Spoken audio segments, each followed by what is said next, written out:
Hey guys, long time no post. I ghosted the internet. For anyone who's new here, I used to make videos on Book Talk.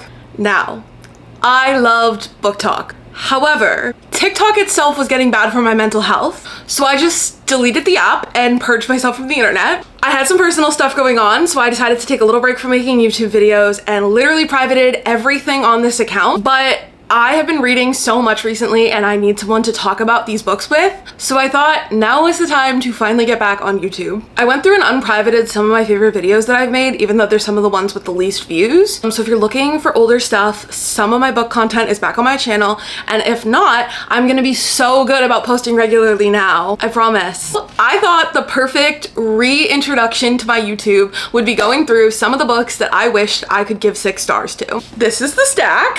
She's falling over. There are honestly probably more books than this, but these are just the ones that I feel the most called to talk about. You can see these books are very well loved. Some of them used to sit in my window in my old apartment. You can see the spines on a lot of them are like super cracked. Some of them I have like a nice copy and like a broken in copy because that's how much I love these books. And there are some newer additions to this list that I don't think I've ever talked about on the internet. So let's get into the video. Okay, the first book I want to talk about is my most recent addition to my list of 6-star books, and that is Yesteryear by Caro Burke. It just got added to the list literally this week. This is about a trad wife influencer and sort of uncovers all the layers of all the dark things going on behind the scenes and really takes a look at why we in this current day and age feel the need to have influence over others and like exist in a way that can be perceived. It was so good. There's like this little sidebar part that I won't spoil, but the whole time you're reading, I'm like, how is she going to like resolve this? Like, how is she gonna make this align with the story she's telling? And the way it ends is, oh my god, it's perfect. It's literally, it's perfect. It's perfect. I've already read this book twice and it came out a couple months ago. The first time I read it was actually as an audiobook. I listened to it. It was not available on Libby to listen to. The wait for it is like so long because everyone's reading this book right now. So I used my Spotify book to listen to it, and as soon as I finished it, I listened to it in under 24 hours. And as soon as I finished it, I went out and bought a hardcover copy, and I immediately sat down and started reading it again because there were just so many little things that I was like, how did I miss that? How did I not catch that? Cannot recommend this book enough. Next up, we have YELLOWFACE by R.F. Kuang. This is the story of a author who is sort of like failing in her field. She's not getting where she wants to be getting, and she has this old friend who is doing the exact opposite of everything she's doing. She is excelling. Now, it is important to the story that this friend is Asian and she is white, and this Asian friend is writing a manuscript that is a story that can only be told by someone with her heritage. Now, this happens in the first chapter, or the first like couple chapters, this isn't a spoiler, but this friend dies and she is left alone with the manuscript, and she has to decide, is she going to take it and make it her own work? June, the main character of this book, is absolutely so hateable. And that's also what I loved about Yesteryear. They're kind of similar in that way. Like, you're not supposed to like the main character. You're supposed to be like, bitch, why are we making the choices we're making? But, you love to hate her. You love to hate her. You love to hate her so much. I read this book like 2 years ago, I think, when it first came out. I hadn't read R.F. Kuang before this because I'm not much of a fantasy reader, but I read this and I was like, I need to know more about this lady. I have since read all of her books and they are all top-notch 10 out of 10 reads. I would recommend any of them, but this one personally is my favorite. I'm more of a literary fiction girly at heart, as you'll see from this list. What can you say? Okay, next we're gonna do like a twofer. Honestly, the 6-star recommendation is just anything by Emily Austen. Emily Austen is the love of my life, best book writer just ever. I don't know why I said book writer. Best author ever. I love this woman with everything in me. She loves a little sapphic, a little mystery maybe, a little depressed bitch. Oh, she does it so well. She does it so well. I actually used to be mutuals with her on TikTok, and she sent me a signed arc of Everyone in This Room Will Someday Be Dead, and it's like my most prized possession. So she has 4 books out. I think you should read all of them, but for the purposes of this video, I have picked my favorite 2, which happen to be her first 2 books. This is her first book. It's the first book I read by her. When I started reading Emily Austen, she only had 1 book out. Everyone in This Room Will Someday Be Dead by Emily Austen is mwah, chef's kiss. It is about a super depressed woman, and she thinks she is signing up for therapy, but she accidentally signs up to work at a Catholic church. And it's kind of a long story how it all happens, but I love this book so much. I have 3 copies of this book. I have the hardcover, I have the art that Emily signed for me, and then I have this paperback, which is my original copy of it. You can tell she's very loved. I have some little annotations in her. So throughout the book, she uses this analogy of like everybody is just a big baby trapped in an adult body, and I don't know why, but that really resonated with me. I am just a big baby trapped in an adult's body, and like she does that throughout the book, and it's just like she writes these quirky, weird characters that are also like sad, but you just have to love them. Now, I had to include 2 Emily Austins on this list. This is like picking a favorite child, okay? I know the other 2 I'm not putting on this list, but they were 5-star reads. I just wouldn't call them 6-star reads. My other Emily Austins 6-star read is Interesting Facts About Space. This is her 2nd novel. Again, I have an ARC, my very beaten up paperback, and a hardcover copy. This is about this quirky girl named Enid. She's like deaf in one ear. She's scared of bald men. She's obsessed with outer space. She's obsessed with true crime podcasts. And this book follows her. It starts with her having an affair, and then some things happen with the person she was having an affair with, her wife. It is messy. It is so quirky and fun. I love Enid. I've read this book 3 or 4 times now since it came out. It's one of my comfort books. Like, I will just circle back to my girl Enid any day of the week. She's just so weird in the way that like you just want to like give her a hug, but I don't think she wants a hug. I have such a soft spot in my heart for Miss Enid. Let me preface with, this book is super sun damaged, but she is well loved. This is There by Tommy Orange. I don't know if you can see, but I randomly bought this book for $3.49 at Savers because it looked like a little interesting, and I was like, I don't know, maybe it'll be like a fun little in-between read. Sat down and devoured her in one day. Basically, it's 12 different stories from 12 different people. It's all culminating in this one big event. It is this native tribe's big powwow. All the characters are related, but you don't necessarily know how at the start of the book, and they also don't necessarily know how at the start of the book. They don't know how they're all related to each other. You don't know how they're all related to each other, but all the stories get so beautifully woven together by the end of the book, and you fall so in love with these 12 individual characters. It is just, I love Tommy Orange. This next author is another author that I'm gonna say, I love almost everything he's ever written, okay? It's really hard to pick a favorite, but this one will always stand out to me. BEARTOWN by Fredrik Backman. It's the start of a trilogy, but it can definitely just be read as like a standalone book.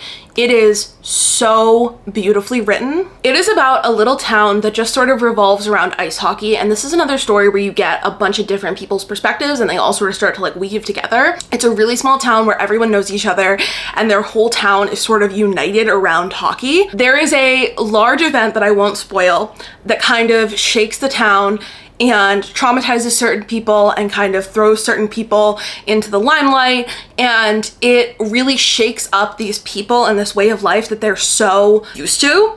Fredrik Backman is such a gorgeous writer. This book is another one that has a great audiobook. I read this and then I listened to it later when I wanted to do a reread at one point, and I really liked the audiobook for this book. So if you're looking for a good audiobook, definitely check out BEARTOWN. I've read all 3 of the books in the trilogy. I've only listened to the first one, so I don't know how the other 2 audiobooks stand up, but the first audiobook was great. I just highly recommend consuming BEARTOWN however you choose to consume it. There are 2 books on this list that are recent additions. I've had such a good reading month. I cannot wait to do my reading wrap up at the end of the month. The other one that we added to the list is SUNBURN by Chloe Michelle Howarth. Now, this is set in a little town in Ireland. It is about a girl who is discovering her sexuality, learning to kind of come to terms with that, learning to grapple her first sapphic relationship. She's kind of learning just about who she is as she grows up. It follows you through her last couple years of like the Irish equivalent of high school. You just kind of get to watch this transformation of her as she grows up. It is, again, I keep saying this, but I love a book that's just like pretty in how it's written. This book is pretty in how it's written, and now I'm a sucker for some Irish lit. Okay, I'm a sucker for some Irish lit, and this is just so good. There is a book, Heap Earth Upon Her, that I believe is like not a sequel, but like somehow tied into the story. I honestly don't even know what it's about. I just bought it. My plan is to read it this month. It's gonna be happening soon. Oh shit, I forgot my favorite book of all time for the stack. Please hold. I keep this book in a very special spot because she's very special to me, and so I forgot to add her to my pile. So we're gonna talk about her right now while I'm thinking about her. This book is what I would consider a classic, The Handmaid's Tale by Margaret Atwood. If you haven't read this book, first of all, what are you doing? Second of all, you need to pick this up immediately. If there's any book in this list that I could tell you to read right now next, I would say read this book right now next. I'm gonna cry. I don't know if the camera's gonna pick this up, but right next to my apartment, the AC, like the cooling unit for the whole building is right out there, and it just turned on, and it's gonna be so loud. But I have to film this now because I have to go to work later. If that's really annoying and there's like a dull noise in the background, I'm really sorry. But anyway, this book is very like topical to our current political climate. It's a really good call to action for people who are maybe struggling to feel like their voice and their opinions matter and have power. It's a really good reminder that we all need to be using our voices at really critical turning points in our country. It is about a woman who lives in a sort of dystopian society, a far off version of the United States that feels less and less far off every day. She is resigned to the position of handmaid, which is essentially like she's being bred because there's been a decline in their population. This is the story of her kind of finding her voice when she feels like it's been taken from her, and it is just such a good book. There is a sequel to it called The Testaments that is also really, really good. It doesn't follow the same character. It does kind of give you some hints as to what maybe has become of the character, but it is also very good. If I had to tell you to read one book out of this whole list first, I would say read The Handmaid's Tale. Now we have Remarkably Bright Creatures by Shelby Van Pelt. This book is one that really surprised me. This story is told from the perspective of an octopus living in an aquarium and an elderly woman who works as a night janitor there. They develop this like weird friendship almost, and she is sort of unraveling some things about her past as new people come into the small town where the aquarium is, and the octopus is an unlikely friend in a time when she feels like she doesn't really have anyone. I did not expect to love this. When this book was really doing its rounds, I was still working at Barnes & Noble, and one of the booksellers I work with who like doesn't like fiction or literary fiction, I don't know if I would call this literary fiction, but like doesn't like fiction, like fantasy and romance reader to her core, she read it and she was like, you don't understand, I loved it. And I was like, if you loved it, not like in a bad way, but just like, if this is something that you enjoyed, like I'll enjoy it. So I borrowed her copy and I was like, oh, Marcellus and Tova have my heart. Marcellus is the octopus and Tova is the night janitor. I actually just did a reread of this book. It was only out in hardcover for a long time, so I had the hardcover because I loved it so much. But then I realized that during the summer, I like to do rereads of this when I'm like at the beach because I know like what's gonna happen, so I don't have to be like totally focused on it. So I bought a paperback when it came out in paperback, because of course you need a paperback for the beach. Okay, last but not least, we have the messiest book I've ever read, The Rachel Incident by Caroline O'Donoghue. Caroline O'Donoghue. This is another Irish book. It is about this girl, she's in college. Well, okay, so it starts like she's reflecting back on her life. The story is about her in college and her roommate, James, and her professor and her professor's wife. All of them get very intermingled in a very messy fashion. I keep saying this with all the books, but it just kind of explores like who she is and why she acts the way she acts and why she makes the decisions she makes. And like she does some things that you're like, girl, are we really gonna do that? I was at like a lake house and I bought this book randomly at a little bookstore in like the town, and I like ended up curled up on like the back of a boat reading this. We're like tubing behind the boat and I'm just sitting there like, what happens next? If you're looking for something to grab your attention and like pull you right in, check this one out. It starts strong and you kind of are constantly trying to figure out like, ooh, what's she gonna do next? What's she gonna do next? What's she gonna do next? I love this book. Honestly, I love all of these books a lot. Oh shit, they're spilling everywhere. I thought reintroducing you guys to some of my favorite books would be like a good way to get back into making videos. Hopefully this gives you some inspo for the start of your summer reading. I feel like all of these make really good summer reading. They're like good, engaging books. This is your summer reading list from me to you. If you check out any of these books, definitely let me know. If you want to see more of my book recommendations, reading vlogs, all that stuff, subscribe down below. If you have any books that are like these books that you want to recommend to me, drop them in the comments. I am always open to recommendations.